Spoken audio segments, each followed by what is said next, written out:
Минута молчания. В Малгобекский парк славы пришли почтить память тех, кто доблестно выполняет свой воинский долг, и тех, кто не вернулся с полей сражений. Глава Ингушетии Махмуд Али Калиматов, говоря о воинском празднике, процитировал президента России, отметив, что в нем воплощены чувства уважения граждан к своим доблестным защитникам, гордости за всех, кто служил и служит в армии и на флоте, признание их героических заслуг перед Родиной в отстаивании ее национальных интересов, суверенитета и независимости. Очень многие наши деды и полегли в этой земле, Малгобекской, на этом фронте.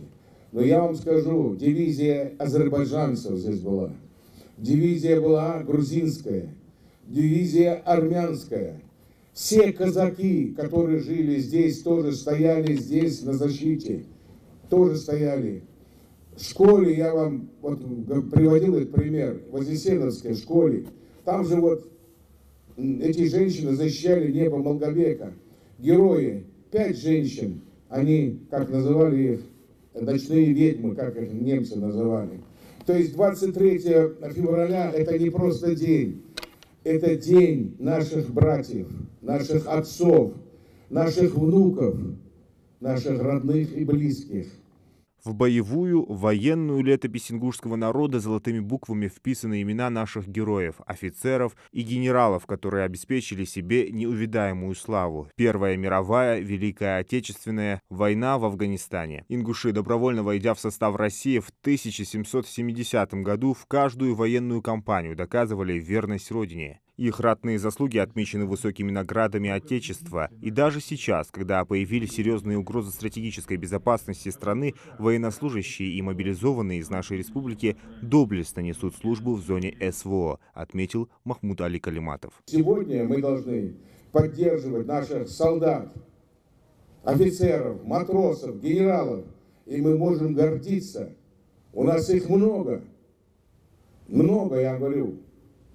И мы гордимся ими, потому что в этой жизни служение Родине не пафосно. Смысл жизни у десятки тысяч миллионов людей. Смысл жизни – служить Отечеству. Служить Отечеству, то есть Родине своей. И если этого нет, то Родины-то нет. А тогда кто мы? Кто мы тогда? Поэтому у нас есть Родина. У нас есть великая страна Россия, у нас великий президент Владимир Владимирович Путин, и у нас, я думаю, в ближайшее время не будем загадывать. Мы будем идти вперед и фашистскую эту нечисть очередной раз поставим на свое место. Спасибо.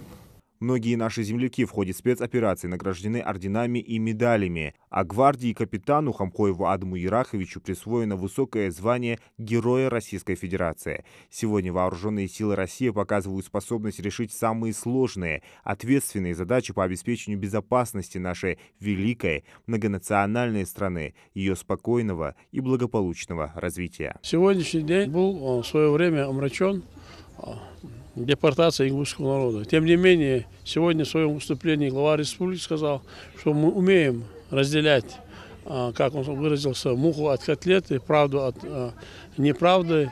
И наши защитники Отечества, которые раньше защищали нашу Родину, которые сейчас защищают нашу Родину, они в первом ряду на защиту Отечества. И мы должны чтить и тех, кто защищал в свое время нашу Родину, нашу отчизну, и тех, которые сегодня стоят на страже Родины, и те, которые подрастающее поколение, подавая им пример, которые будут защищать нашу Родину.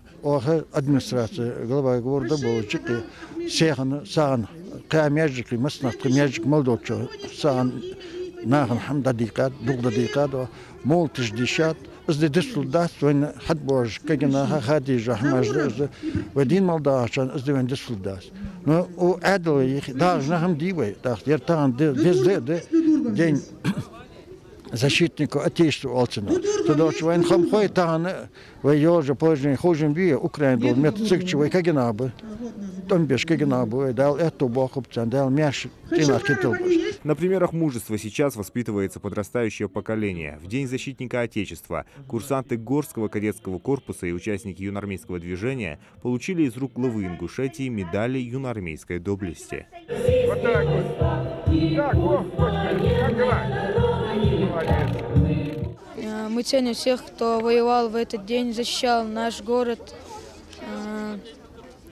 Мы будем молиться за всех воевавших в этот день. Пусть голубь над миром летает, и на границе, и цветы на границе растут. На земле весь народ зажигает, мира совместный салют. В завершении мероприятия собравшиеся возложили цветы, вспоминая всех, кто отдал свою жизнь, защищая рубежи Родины. Зелимхан Калоев, Асхаб Билакиев, Новости 24.